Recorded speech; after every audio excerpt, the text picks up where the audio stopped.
Now you need to design the flag that will represent your state.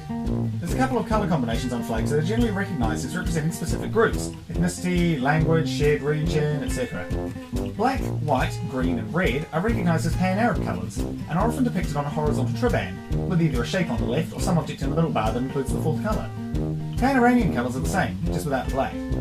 Red, white and blue are recognised as pan-Slavic colours. Of course, since this combination is used by plenty of states that aren't Slavic, the key to identifying them is that they almost always use these colours on a horizontal triband. Combinations of green, yellow and red, and also red, black and green, are recognised as Pan-African colours. If none of these are appropriate for you or your country, just use the colours from your ancestral state, your present state, or a historic state that existed in the same region. The latter is better, because it enhances your claim as rightful ruler of the region.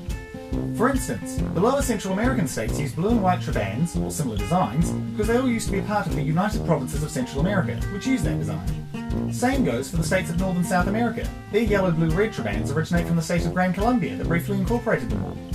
By the way, you may have noticed that orange, purple and pink are not common colours on flags. This doesn't have to stop you from using these colours in your own flags, but just be aware it might make you stand out.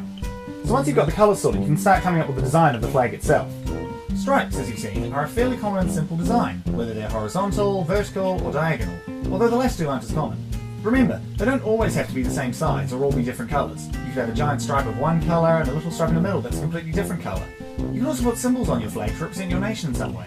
Stars, crosses and crescents are fairly common symbols for states, but the latter two should only be used if you're wanting to advertise the fact that your state practices Christianity or Islam, or at least has a rich history linked to those faiths. The star is much more generic, you can use it to signify anything. Most of the time though, it represents something like how many states join together to make your own, or how many ethnicities live in the state, something like that. Of course, it can also just be a rip clear of some constellation that's important to you. On a final note, be sure not to get lazy and just put a picture of your state on your flag. Not only is it uncreative, but the instant you lose a war and the border changes, you have to redesign the damn thing.